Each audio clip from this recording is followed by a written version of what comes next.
Euzu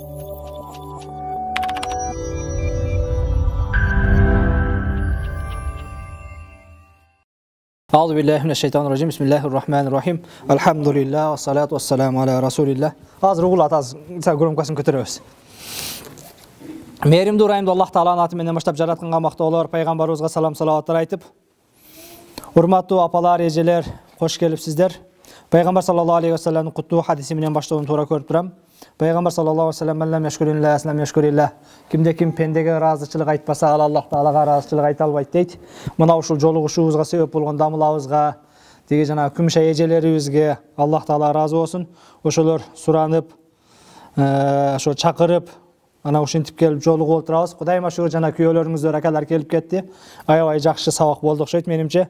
Көпчүлүгү ошол жан колдон келишинче бир пайдалуураак айтып, жашоосун оңдогонго, өзгөрткөнгө салым кошолу деп пайгамбардын хадистери, Аллах Тааланын Курандары менен эскерттик.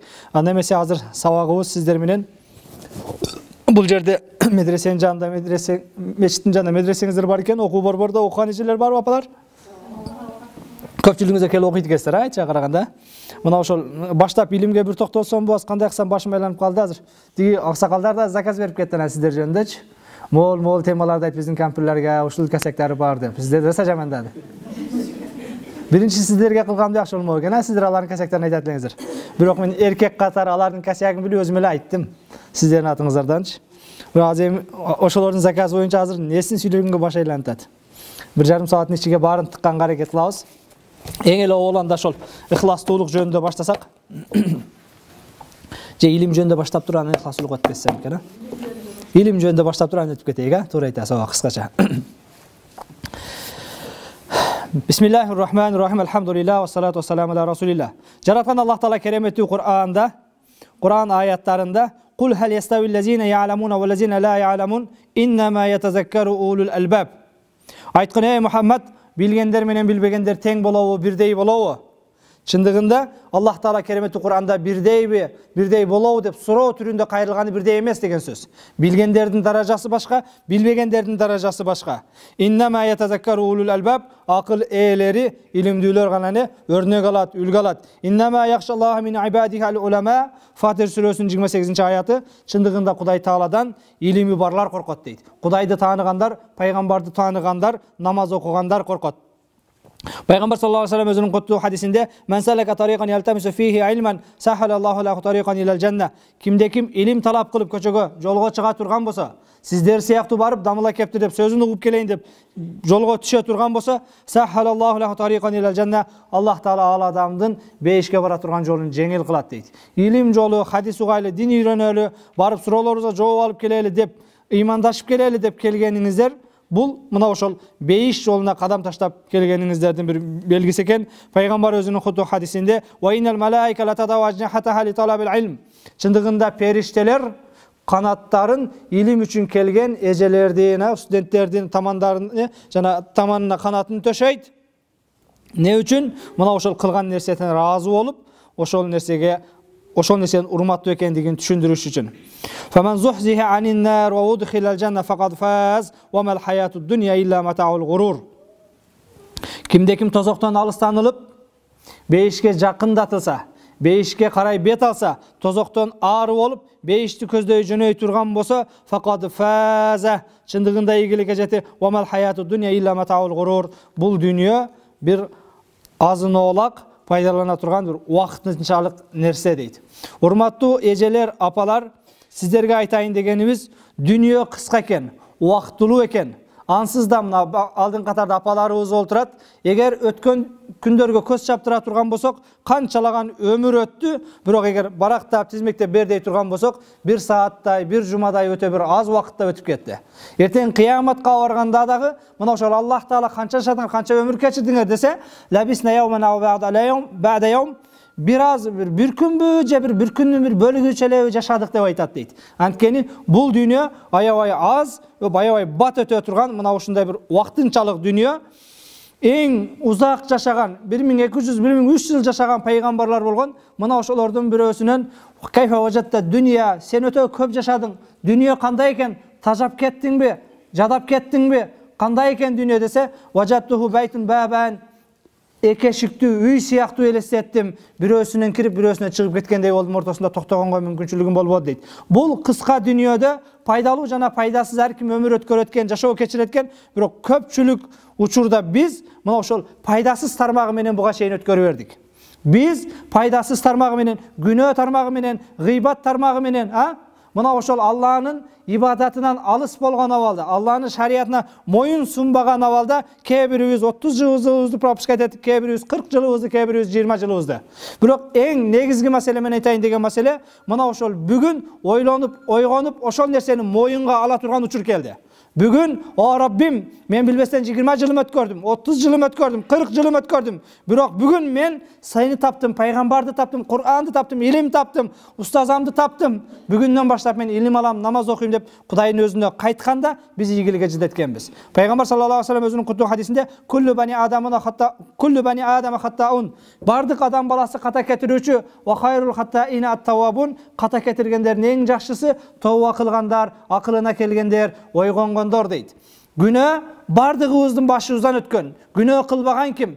Күнөө жолго баспаган ким? Бирок эң жакшысы, эң туурасы мен күнөөкөрмүн деп үмүтсүз болуп олтура бербестен, үмүтсүз шайтан мына ошол бүгүн Кудайды тааныганда, акылыңыз барда, ден соолугуңуз барда, инналлаха яқбалу тавбатал абди ма лам югаргир. Аллах таала пенденин тообасын кабыл кылат, ма лам югаргир гыр деп жаны алкымына келгенге чейин дейт. Бул деген сөз адам өлүмү жакындаганга чейин акылы барында, эси барында бүгүн күндөй жер бетинде басып жүргөндө жердин астына кирерден мурда тооба кыла турган болсо Аллах таала тообаларын кабыл кылат. Ат-таибу миназ-занби каман ла занбалаху. Күнөөсүнөн тооба кылган адам күнөөсү жок адам сыяктуу дейт. Урматтуу апаларым, бүт пайгамбардын мен сиздерге болгон сүйүнүч кабарларын жарыялап атам. Бүгүн мына ушул сабактан чыккандан кийин, мечиттен чыккандан кийин бир тооба кылып, ойлонуп, ойгонуп, илим алып, мына жакшынакай медресеңиздер бар экен, эжекелериңиздер бар экен, мына ошол каалагандай форматта сабактарды уюштуруп, сабагыңыздарды окуп, диний сабаттуулугуңуздарды көтөрүп, оңдогонго бир мүмкүнчүлүк бар экен. Дүйнө кыска экен, убактылуу экен. Мына ушул нерсени текке кетирбесеңиздер, көпчүлүк мына улгайган апалар, энелер олтурасыздар. Сиздер үчүн бул жашоодун кыска экендигин түшүндүрүш бул мен үчүн эмес, өзүңүздөр мага караганда жакшыраак билесиздер. Эгер артка көз чаптыра турган болсок, эч бир нерсе бир ийгиликке жеткенибиз деле башкабыз деле жок. Ушул бала төрөгөндөн башка бир кыйраталык иш деле кылган эмеспиз. Демек, биз мына ошол бүгүн Кудайга кайтып, ойлонуп, ойгоно турган болсок, эртең акыретте дагы мына ошол Аллах Тааланын бейишини татыктуу тозогунан алыс болгондордон болот экенбиз. Кереметтүү Кур'анда Аллах Таала Алимран сүрөсүнүн 185 аятында "Фаман зухзиха анин нар" ким тозоктон алыстатылса, "ва удхилал жанна" бейишке киргизиле турган болсо, "факад фаза" чындыгында ийгиликке жетти. "Ва мал хаяту дуnya illa mata'ul ghurur" чындыгында бул дүйнө өтө кыска, аз пайдалана турган нерсе. Демек, илим коомго пайда алып келет экен. Илим акыретиңизге пайда алып, илим дүйнөңүзгө алып келет. Илим бул сиздин бул дүйнөдө да акыретте да бактылуу жашашыңызга себеп болот экен. Чындыгында бүгүн билбеген нерсебиздин, инсан тааныбаган нерсесин билбеген нерсесинин душманы дейт. Биз динибизди билбегенден айнан, тааныбагандан айнан дин биз үчүн оор. Жоолук салыныш керек, намаз окуш керек, күйөөгө башка. Бирок чындыгында сиздин бүгүн жашооңуздагы көйгөйдүн, проблеманын бардыгы динсиздиктин айынан, билбегендин айынан. Эгер биле турган болсок, бул жашоо жеңил. Бул кыска дүйнө 60 жыл, 70 жылдык өмүр. Пайгамбар саллаллаху алейхи ва саллям менин үммөтүм 60 менен 70 ортосунда эле жашайт дейт. Бул 60 жыл, 70 жылдык өмүр кайгырып, капа болуп, бири-бирибизди жаман көрүп өткөрүп бере турган өмүр эмес. Бул өтө кыска. Бул кыска жашоодо абсындарды сүйлөп, башка кылып, кошунаны гыйбат кылып, намазсыз, ибадатсыз, жүрөгүбүздө проблема менен өткөрүп турган жашоо эмес. Бул 60 жылдык дүйнө, 60 жылдык өмүр Кудайды таанып, пайгамбарды таанып, Алланы таанып, мына ошол ибадат кылып, рахаттанып, Кудайга күндөн күнгө жакын болуп, мына ошол жашообуздан рахат алып жашап өткөрө турган өмүр. Демек, илим боло турган болсо, биз акыретибизди сактап калат экенбиз. Илим боло турган болсо, бул дүйнөдө дагы мына ошол пайдалуу жашайт экенбиз. Жараткан Аллах Таала кереметтүү Кур'анда Мухаммад сүрөсүнүн 9-аятында "Фа'алам аннаху ла илаха иллаллах" билгиниң ал Аллах жалгыз дейт. Аллахтын жалгыздыгын таанып бил. Аллахты таанып үйрөн. Аллахты жалгыз деп билгиниң. Эгер биз бүгүн илим алууну кааласак, канткенде илим жугат дей турган болсок, медресебизге келип көбүрөөк нерсе үйрөнөбүз дей турган болсоңуздар, бул эң биринчи негизде мына ошол мурдакы күнөө иштерди ташташ керек. Мурдакы мусулманга жарашпаган, аялдарга жарашпаган, энелерге жарашпаган мына ошол пайгамбардын үммөтүгө, умматы Мухаммад, пайгамбардын үммөтүнө таандык болбогон жаман сыпаттардан арылуу, Кудайдан коркуп такыбалык кылуу. Кереметтүү Кур'анда Аллах Таала "Ваттакулла", Кудайдан коркула, "Ва юаллимукумулла", эгер Кудайдан корко турган болсоңор, Аллах Таала силерге илим берет дейт. Илим алуудун, Аллах Таала илимибизге береке берүүнүн чоң негизги себептеринин бирөөсү бул Кудайдан коркуу экен. Эгер Кудайдан корко турган болсок, анда "Ва юаллимукумулла", Аллах силерге илим үйрөтөт дейт. Демек, Кудайдан коркуп таква болуп илим ала турган болсок, бул илим биздин дүйнө акыретибизге пайдасын берет экен. Мына ошондуктан да урматтуу апалар, келиңиздер, эртең Кудайдын астына барганда өкүнбөй тургандай жашоо кечиргенге аракет кылалы. Бүгүн Кудайды таанып тапканыңызга Кудайга шүгүр айтың. Аллахым мээримдүү экен. Бүгүн мына ошол айылыңыздарда канчалаган адамдар бар, бирок ошолордун арасынан тандап сиздерди мешитке алып келип, илим мажлисине сабак алып келип отурат. Бул Кудайдын сүйгөндүгүнүн белгиси. Жараткан Аллах Таала кайсы бир пендесин ибадат кылуусун, намаз окуусун, өзүнө кайтуусун каалабаса, башка бир себептер менен бул жолдон тосуп коет. Кээ бирөөлөр айтат, дамыла биз тааныган бирөөлөр бар, арам иш кылса деле, зына кылса деле, бузукулук кылса деле, иши жүрүшө берет, башка боло берет, биздин эси жакшы, тешип деле чыкпай танар дейт. Шариятыбызда кээ бир Аллах берген жакшылыктар Кудайдын сүйгөнүнөн эмес. Кудайдын сизди кедей кылып, ырыскыңызды тар кылып койгону бул Кудайдын жек көргөндүгүнүн кабары эмес.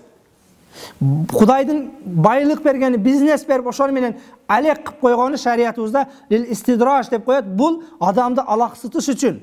Аллах Таала ошол пенденин сажда кылуусун, ибадат кылуусун, Кудайга кайтуусун каалабаган, мечит кадамына басып келбесин каалабагандын айынан ишине береке берип коюп, ошол иши менен алек кылып коет. Кудай бүгүн сизди мынтип сүйүп, ушул кабар жетип дарстарга келип отурганыңыз, иншалла Пайгамбар саллаллаху алейхи ва саллям дүйнөдө бейишке кирбеген адам акырет бейишине кире албайт дейт. Бул дүйнө бейиши мына ошол жүрөктөрдүн таскин, бейпил болуп, мына ошол өзүңүздөрдү тынч сезүүңүздөр, аманчылыкта сезүүңүздөр. Бүгүн моундай бир сөздөрдү уккандан кийин башкадан кийин кээде "Алхамдулилла, мен жаным барында, акылым барында, Кудайга кайттым, Кудайга тааныдым. Аллахым, мен бүгүн жер бетинде жүргөндө сенен кечирим сурайм, эртең жердин астына киргенде мени кечир" деп бүгүн Кудайга тооба кылып кала турган болсок, "Аттайбу миназзан бикаман лазан бала", күнөөсүнөн тооба кылган күнөөсү жок адам сыяктуу деп пайгамбар кабарлай турган болсо, биздин тапкан бактылуулугубуз, рахатыбыз ушул. Адам баласы күндө жашоосунан өсүп, өнүгүп, илим үйрөнүп, Аллага жакындап өткөрүш керек. Пайгамбар саллаллаху алейхи ва саллям мусулмандын кечеги күнү менен бүгүнкү күнү бирдей болбойт дейт. Эгер кечеги күнү менен бүгүнкү күнү бирдей боло турган болсо, жашоосунан уткурду дейт. Кечеги күндөн бүгүнкү күнү жаман боло турган болсо, Алланын каргышына калды дейт.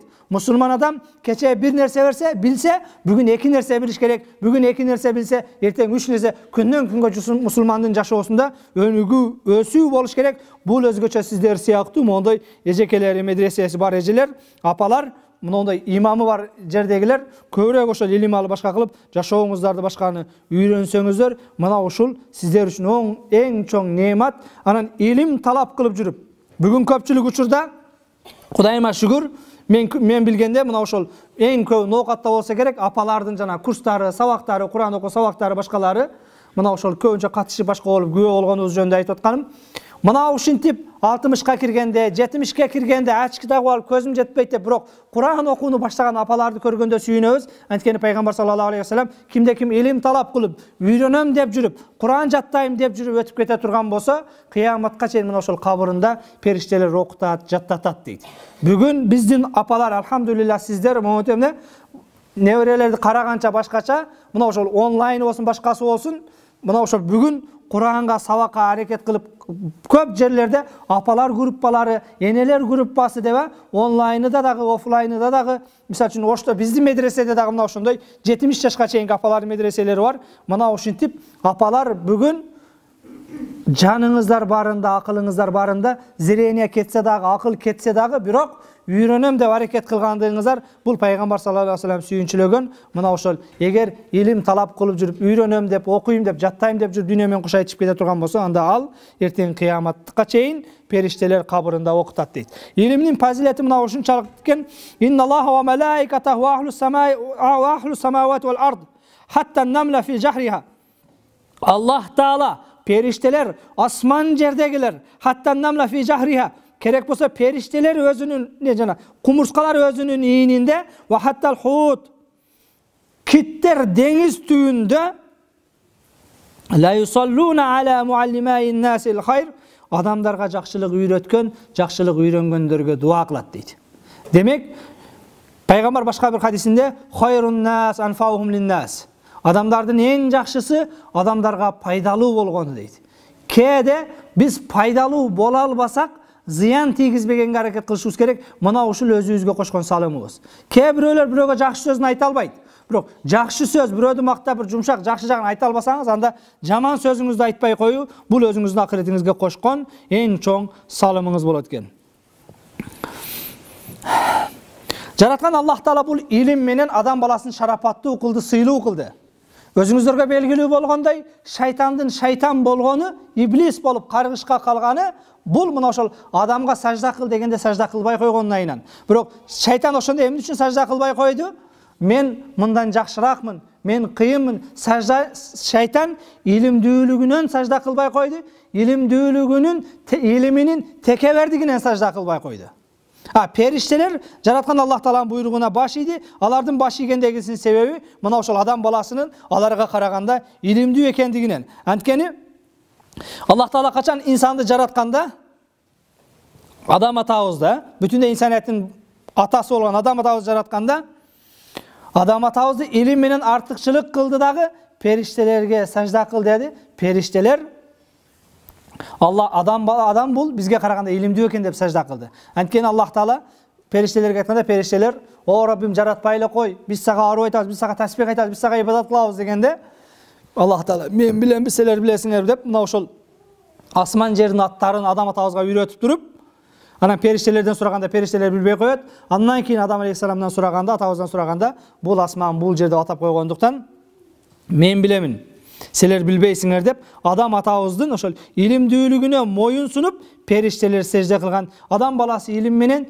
дүйнө акыретте шарапаттуу болот экен, сыйлуу болот экен. Илим маселесине келгенде жаш өзгөчөлөнбөйт. Биз кээде дене мүчөлөрүбүз карышы мүмкүн, чачыбыз агарышы мүмкүн, пешенебизге тырышышы мүмкүн, бирок рух ааламы бул бирдей. Кээде биз зээним кетип калды, мээм калбай калды, кантип жаттайм башка дейбиз. Бирок көз кетиши мүмкүн, денебиз карышы мүмкүн, бирок рух ааламында бардыгыбыз бирдейбиз. Рухтар картайбайт, рухтар чарчабайт, рухтардын зээни кетпейт. Меники эмес. Демек, мына ошол илим бул эч качан кеч эмес экен. Мына ошол биз Аллах Таала кереметтүү Кур'анда пайгамбарды бизге өрнөк кылып айтканда, "Лaqad kana lakum fi rasulillahi uswatun hasana." Силер үчүн пайгамбарда көркөм өрнөктөр бар дейт, үлгүлөр бар дейт. Пайгамбарда биз үчүн кандай өрнөк, үлгүлөр бар десе, пайгамбардын 40 жашта пайгамбар болгону бүгүн көпчүлүгүңүздөргө үлгү. Могул жерде азыр мына эжелер, жеңелер олтурасыздар, көпчүлүгүңүздөр 40-тын айланасыздар.